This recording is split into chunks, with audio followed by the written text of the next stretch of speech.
Vamos debater estes assuntos com Nuno Severiano Teixeira, Vasco Rato e Luís Tomé. Boa noite aos três, sejam bem-vindos. E vou começar por si, Nuno Severiano Teixeira. Era mesmo necessário este comunicado que lemos hoje, da maior parte dos Estados europeus, em lembrarem os Estados Unidos da América que afinal somos aliados? Isto sobre a Groenlândia. Naturalmente que sim, quer dizer, eu acho que... Mas algo que é tão evidente... Só pecou por ser relativamente modesto, não é? E, portanto, os Estados europeus naturalmente têm que afirmar essa aliança, sendo que, certamente, estão muito céticos sobre a credibilidade do aliado. E, portanto, é por isso que fazem essa declaração e, como digo, do meu ponto de vista, é relativamente modesta. Nada disto faz muito sentido daquilo que se fala e por isso é que eu questiono, no fundo, a evidência do comunicado, porque é estranho desse ponto de vista. Não, a evidência do comunicado é de que são aliados, mas a questão é a da credibilidade da aliança. E, portanto, como há algum ceticismo sobre a credibilidade da aliança, isto é como dizem os franceses, qui s'excuse s'accuse, não é verdade? Quem se desculpa acusa-se. E, nesse sentido, os europeus, ao sentirem a necessidade de fazer esse comunicado, fazendo essa afirmação, estão totalmente a dizer que têm muitas dúvidas sobre a efetiva aliança transatlântica. Eu vou interromper a conversa durante uns breves minutos para irmos ao contacto em direto com o enviado especial do NAU à Venezuela, que para já ainda está do lado colombiano, uma passagem complicada da fronteira em Cúcuta. Muito boa noite, Alfredo Leite. Faz-nos para já um ponto da situação, porque é que a Venezuela não está a deixar passar jornalistas?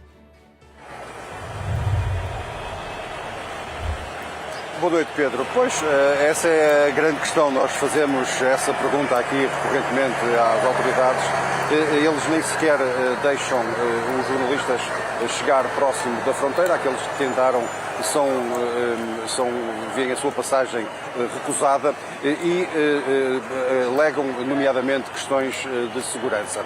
É evidente que sabemos que há alguns jornalistas dentro da zona venezuelana, mas, por exemplo, há notícias de várias detenções hoje mesmo. E, portanto, o argumento é sempre o mesmo. Há estado de emergência na Venezuela, mas, na verdade, o que a Venezuela não quer é mostrar e não quer que os jornalistas, de forma independente, falem com as pessoas. Nós já vimos isto em muitas outras circunstâncias e, portanto, estamos aqui a tentar, por várias formas, entrar dentro da Venezuela. Isso, para já, não tem sido possível. Temos conversado com muita gente que vem precisamente daqui do estado de Táchira. Eles vêm desta zona aqui assim e, como nós relatávamos ao longo do dia, o movimento hoje era particularmente frenético aqui nesta região e também, como já reportamos ontem, os soldados continuam aqui deste lado a garantir um fluxo que agora se teme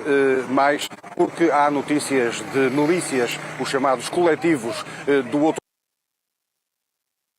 O contacto com o enviado especial do NAU, Alfredo Leite. Ele está na fronteira entre a Colômbia e a Venezuela, um local de passagem, mas na prática há dezenas de jornalistas que estão ali retidos sem conseguir entrar em território venezuelano. Vamos tentar retomar este contacto mais à frente. Para já, ainda a nossa conversa aqui no estúdio. Luís Tomé, é crível que, enfim, aquilo que à partida acharíamos que era impossível, os Estados Unidos, um aliado de sempre, há mais de 80 anos, tomar posse, assim, desta forma, do território da Groenlândia?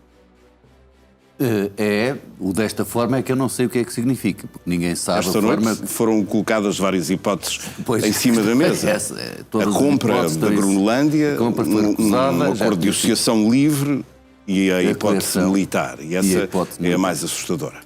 Mas Donald Trump nunca a colocou de parte desde o início. Várias vezes questionado, nós lembramos que desde a tomada de posse, em janeiro de 2025, ele diz textualmente que quer expandir territorialmente os Estados Unidos.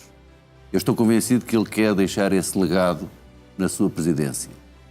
E citou vários casos em que ele queria fazer essa expansão territorial, o Canal do Panamá, o Canadá e a Groenlândia em concreto. E várias vezes, em múltiplas entrevistas, quando perguntado se se incluía a possibilidade de utilizar meios militares, ele nunca pôs isso de parte. E eu acho que ele vem em crescendo de confiança no poderio dos Estados Unidos, no entusiasmo de utilizar o poder dos Estados Unidos. É nítida a opção que ele tem com um certo tipo de recursos estratégicos. Ele sabe que tem uma janela de oportunidade de um ano. Conseguiu, nesta espécie de cessar-fogo do encontro com Xi Jinping, e, portanto, ele está obsessivamente em busca de recursos. A Groenlândia tem a vantagem, para além dos recursos, tem uma posição estratégica crucial nas rotas do Ártico, tem a vantagem de pertencer a um país fraco, como é a Dinamarca do ponto de vista do poderio militar. Mas um aliado da NATO. Pronto. A questão é, verdadeiramente, por questões de segurança, por questões de acesso aos recursos, não é preciso anexar a Groenlândia. Os Estados Unidos, e certamente que os groenlandeses e a Dinamarca, veriam com muito bons olhos o investimento massivo dos Estados Unidos para explorar os recursos, veriam com muito bons olhos o investimento de novo dos Estados Unidos na segurança a partir da Groenlândia. Já tiveram 17 bases, podem voltar a ter, a Dinamarca não se iria opor.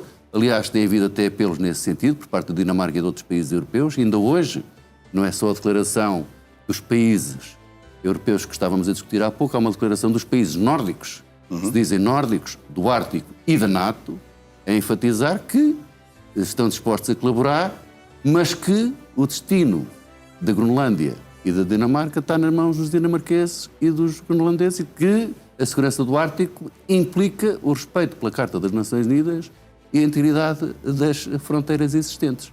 A mensagem é clara. No campo das possibilidades, com Donald Trump, tudo pode acontecer. É evidente. Vasco Rato, o que é que para os Estados Unidos mais importa em relação à Groenlândia? Aos recursos naturais ou a questão da segurança? Acho que é tudo. A ver, é preciso recordar que... Eu sei que estamos desabituados a este tipo de coisa, mas é preciso recordar que os Estados Unidos fez-se com o país através da expansão territorial. Foram as compras à França, não é? A Louisiana Purchase, foi Alasca, foi o Hawaii, que foi uma anexação, de facto. Quer dizer, e, portanto, aquelas 13 pequenas colónias, criou-se um Estado continental. Eu acho que Trump vem nesta tradição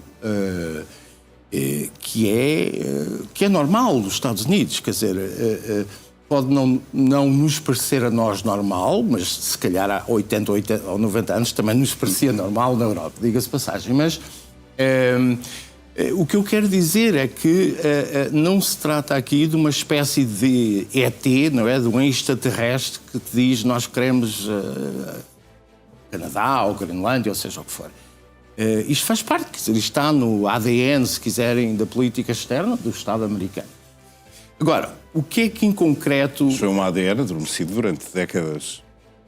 Não foi. Não foi, porque os Estados Unidos, obviamente, não anexaram territórios nos últimos 80 anos, mas ocuparam vários, fizeram várias intervenções e exerceram efetivo controle sobre vários países durante a Guerra Fria e nos últimos tempos. Portanto, eu não creio que Trump esteja necessariamente à espera de uma anexação, literalmente, da Groenlândia. O que ele quer é...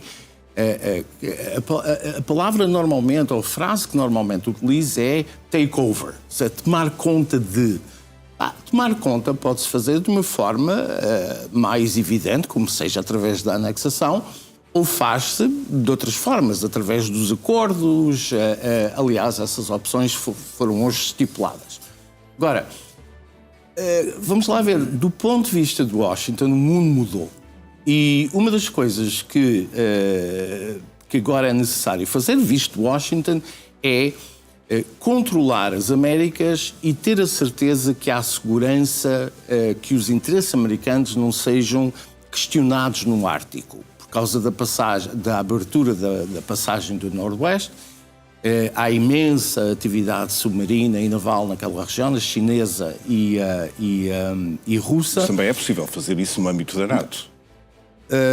Por isso não é preciso anexar talvez a fosse Groenlândia. possível. Não, é que nós ainda estamos, acho eu, a pensar em aliados e a NATO como se vivêssemos em 1993. Quer dizer, estas coisas todas estão a mudar. Quer dizer, o próprio conceito de aliado está a mudar. Quer dizer, quando os americanos falam de aliados, o que é que na prática hoje em dia querem dizer? Pessoas, ou melhor dizendo, países que vão fazer aquilo que eles querem. Aliados são aqueles que fazem aquilo que a gente quer.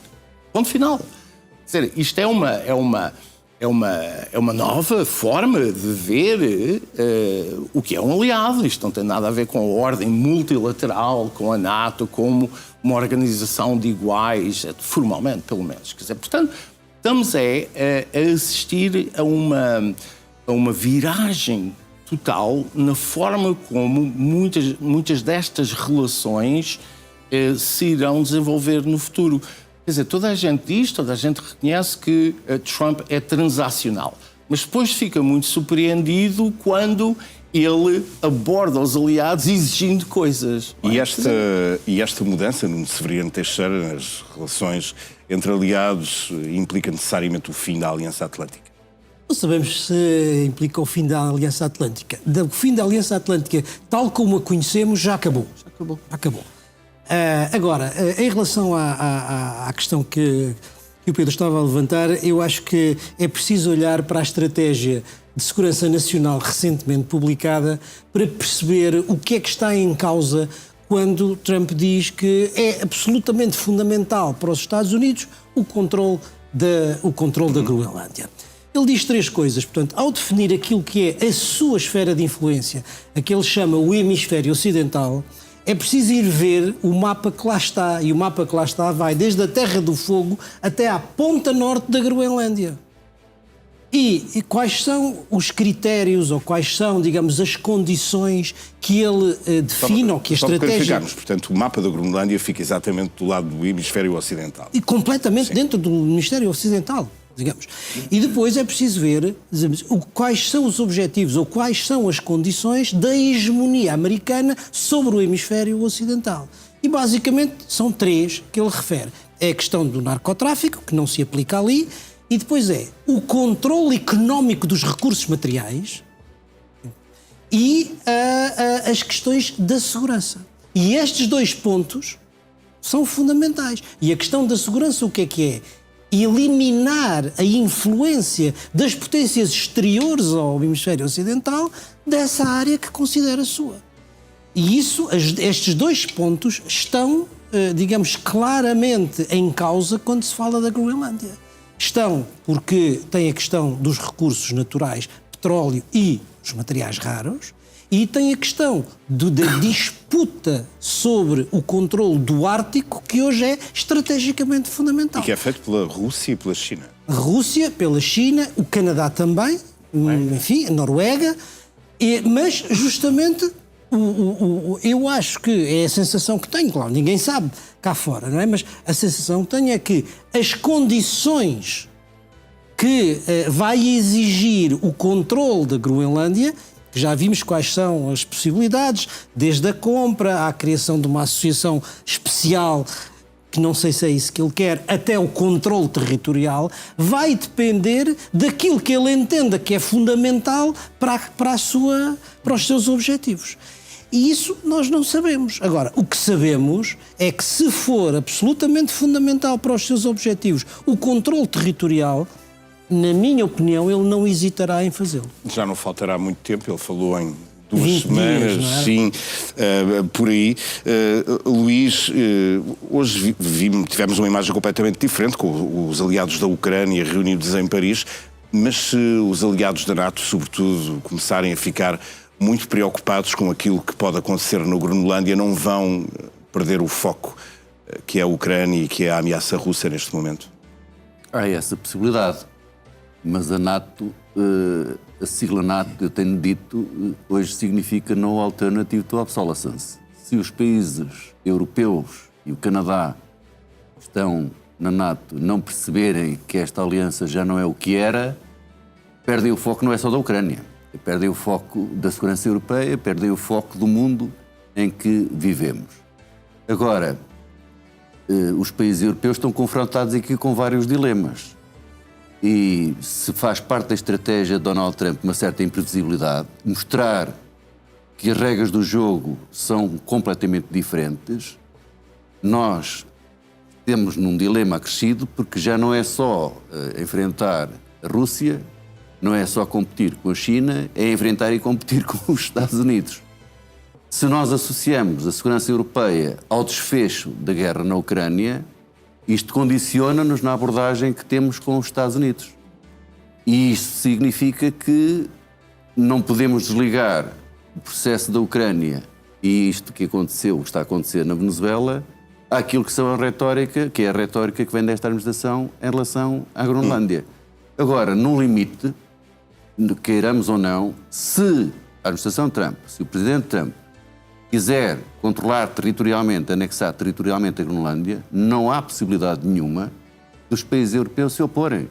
Não há vontade, nem há poder para o fazer. Hoje